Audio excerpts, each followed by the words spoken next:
With the 2023 Pittsburgh Steelers season being completely over, I believe that it is time for the Steelers to move on from Mike Tomlin, or for Mike Tomlin to step down as a head coach and be a head coach for another team. I'm a big Mike Tomlin fan, but right now, you look at what's been going on with the Steelers for the past couple of years, it's not working at all. And I understand injuries played a huge factor into why they lost against the Buffalo Bills. No Cole Holcomb, no Quan Alexander, no TJ Watt. But Mike Tomlin is a defensive-minded guy. I was under the assumption that they should have let Mike Tomlin go years ago. If he could not win a Super Bowl or get to the Super Bowl with Antonio Brown, Le'Veon Bell, big men, and you also have Martavis Bryant and Juju Smith-Schuster in there as well. If you couldn't get to the Super Bowl with that roster, you're not going to get to the Super Bowl with this roster with mediocre quarterback play from Kenny Pickett and terrible quarterback play from Mitch Trubisky. Now, Mason Rudolph deserves the opportunity to be with this team next season, but this is about Coach T. Mike Tomlin did not want Mason Rudolph to go out there and be the starting quarterback. It took years for him to put him in the game. And a lot of Steeler Nation were down on Mason Rudolph a couple years ago when this team tied with the Lions that did not have a win at the time. I look at this Steelers organization as an organization that needs to make major change. They're stuck in a position right now that you don't want to be stuck in. They are in the middle of the road. They're not a bad football team. They're not a good football team either in terms of being one of those top teams in the NFL that can go out there and can contend for a Super Bowl. And they don't have that true franchise quarterback right now, even though Mason Rudolph did play very well in the last 3 games of the season. Mason Rudolph is still not a long-term solution to the quarterback problem. And you look at the wide receivers that they have. I like George Pickens, over 1,000 yards receiving this season. And I'm surprised he was able to get that, because when you look at Mike Tomlin's offensive philosophy, he says run the football defensively, stop the run. They were able to run the football at a high clip this season. When it matters the most, they couldn't run the football. You have Najee Harris, you have Jaylen Warren, who are 2 very good running backs. Najee Harris has 1,000 yards rushing every single season in his career. And you look at Jaylen Warren, over 1,000 yards from scrimmage. So you have 2 very good running backs to this team. But the fact that you have terrible offensive coordinators going out there and calling plays, that's on Coach T. He had Randy Fichtner a couple years ago. That was a Big Ben guy. And he let Matt Canada come in, and he was completely terrible. And the mix with him and Kenny Pickett didn't make it any better. And it was very surprising that this team was able to go on that stretch that they did on the back half of the season and win those 3 games to get into the playoffs. They needed help with the Tennessee Titans beating the Jacksonville Jaguars, and it seems like that has been the common theme for the last couple of years. Depend on another team to go out there and beat that opposing team, and you do just enough not to have a losing season or to get over that hump. The thing is with Mike Tomlin, horrible offensive coordinators have held this team back, and terrible defensive play calls as well has held this team back. Defensively, they have one of the highest paid defenses in the NFL. You have Minka Fitzpatrick, you have TJ Watt, you have Cameron Hayward, who is getting older, and he's not the same defensive tackle that he was in the past. You have guys like Larry Ogunjobi, who is a solid rotational player on the defensive line, and you have good linebackers, but they just can't stay healthy, and Cole Holcomb and Quan Alexander.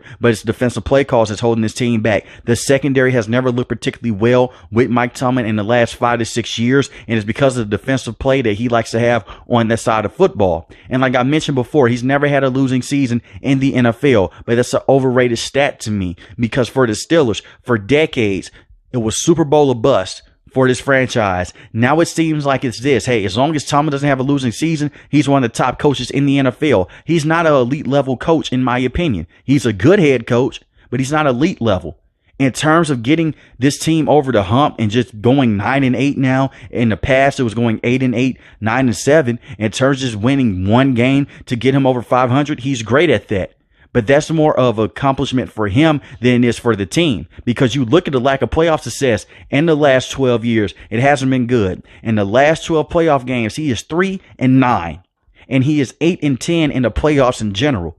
He has 3 playoff wins in the last 13 seasons, and 0 playoff wins since 2017. And I understand The last couple of years, you've had Kenny Pickett, who's been injury prone and hasn't looked good at that quarterback position. But even dating back to like that roster I mentioned before, you had Ryan Shazier, you had Le'Veon Bell, you had Antonio Brown, Martavis Bryant, Big Ben, and you're not able to get much success with them either. They were getting blown out by the Jacksonville Jaguars because of the lack of adjustments on the offensive side and on the defensive side as well, and they can't stop the run. It seems like it is something weird every time the Steelers get into the postseason. They just can't stop the run, no matter if they're fully healthy or if they're dealing with injuries or not. And you look at their defense, it's predicated on TJ Watt.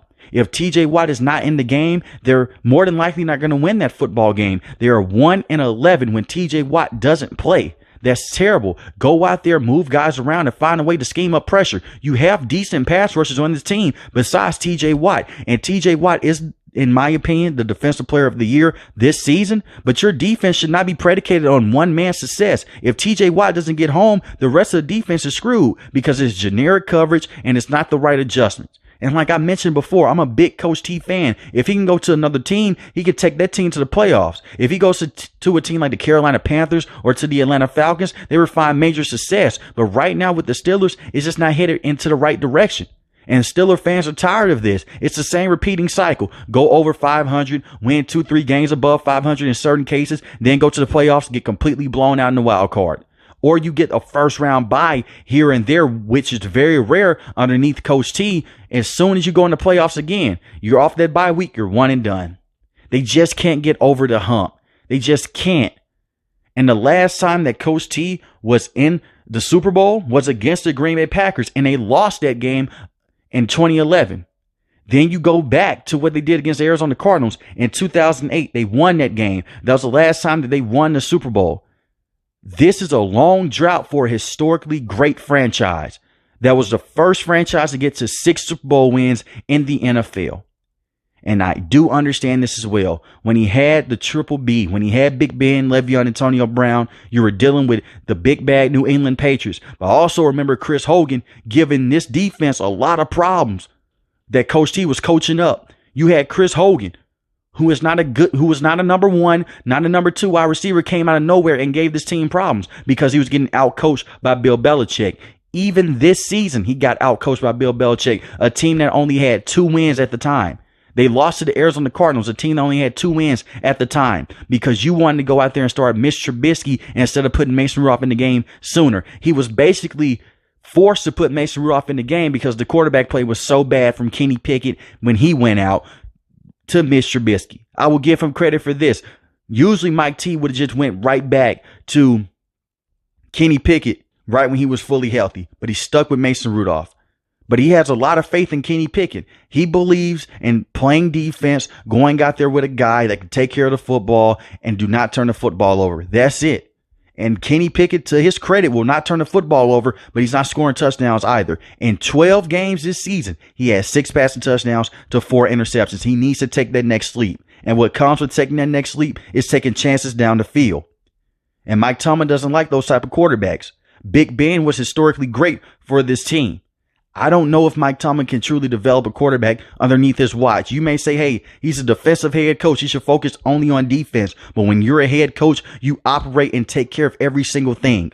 And letting Matt Canada be in charge of Kenny Pickett's development was a horrible thing. Kenny Pickett was already a quarterback that came out of college and he didn't have the best arm. Being coached by Matt Canada will not help that.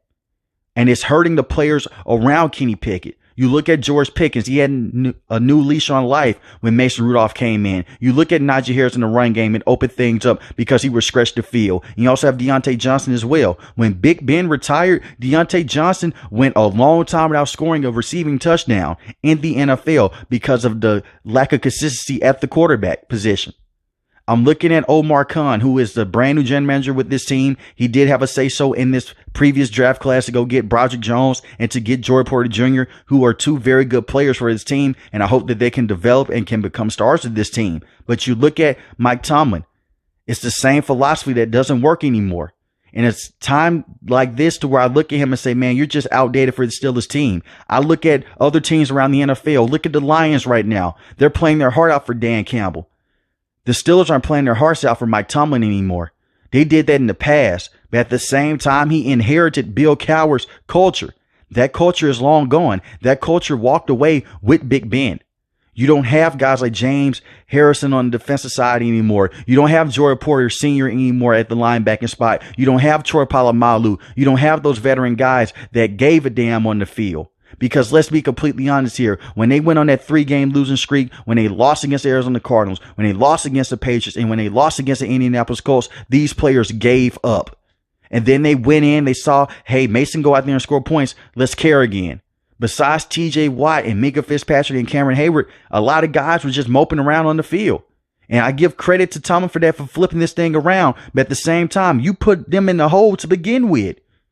That old culture is gone. That Bill Cowher system is gone. I understand. People are going to say this. Bill Cowher had losing seasons. Mike Tomlin has never had a losing season. Do not judge a coach's success off of that.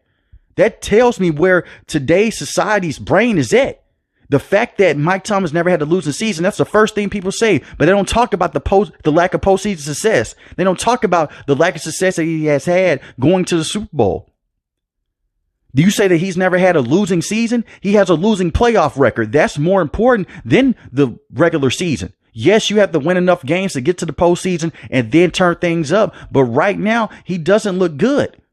You cannot be 3-9 in your last 12 playoff games and come on here and say that you are a top elite head coach in the NFL. You can't go out there and defend him on that. And this is coming from a Mike Tomlin fan.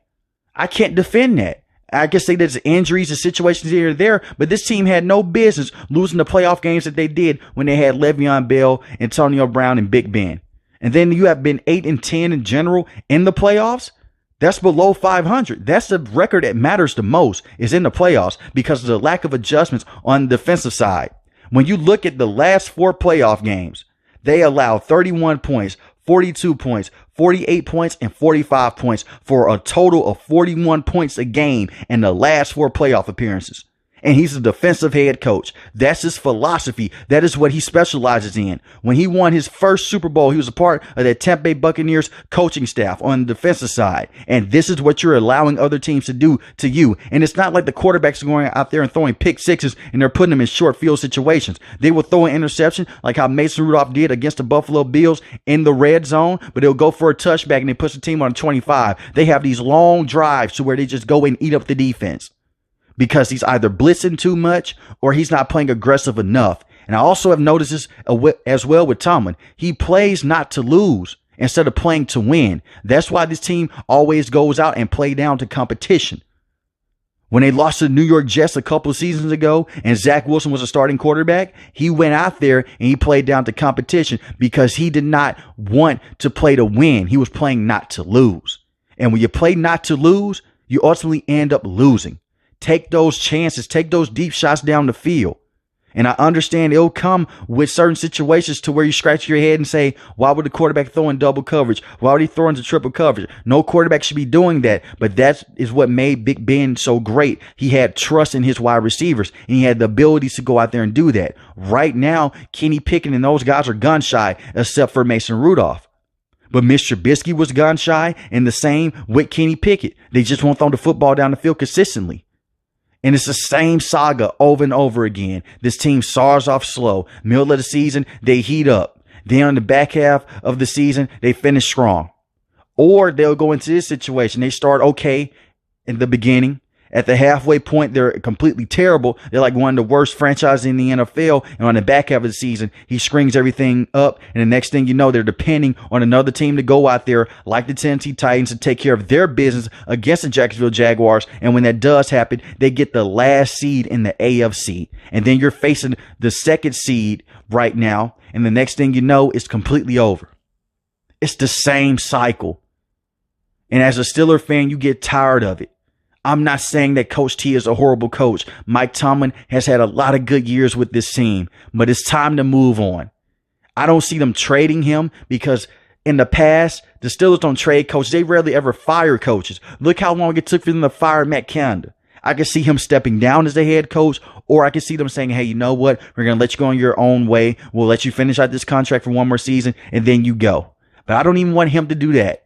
If they are not going to give him a long-term extension, which I think will be a mistake if you can't figure out this quarterback situation, let him go on his way, begin the begin the search to go get a brand new head coach and bring that guy in to fix the culture with this team, because that's what they lack. They lack culture. He let Antonio Brown walk all over him. Look at the situation with Le'Veon Bell. They franchise tagged him for a second time. He said, hey, I'm not playing. Then he had the Big Ben issues with guys not liking Big Ben in the past. In the past, the Steelers would not deal with these things. And over the last couple of years, it continues to boil over. You had George Pickens not blocking in the secondary against the Indianapolis Colts. You have Deontay Johnson getting upset on the sideline at times because they're open and the quarterback doesn't see him. It's a culture problem with this team, and it starts with Coach Tomlin. If he can't go out there and fix this, and he has been able to fix it in this many years, they're going to be in the same situation. A team that gets the second seed, they're going to be out there getting the last seed in the AFC or just above that. And they're going to be facing top tier competition like the Buffalo Bills or the Kansas City Chiefs. And they're going to be bounced out early in the NFL playoffs. And that is not the standard for the Steelers. That is the standard for Coach Tomlin. When he said the standard is a standard, he was speaking for himself. He wasn't talking about the Pittsburgh Steelers. But let me know in the comment section below, what should the Steelers do with Coach Tomlin, and should he return next season? If you're new to the channel, hit the subscribe button. If you like the video, hit the like button. Most importantly, when each and every last one, guys, stay safe, stay positive. Thanks for watching the video, guys. God bless.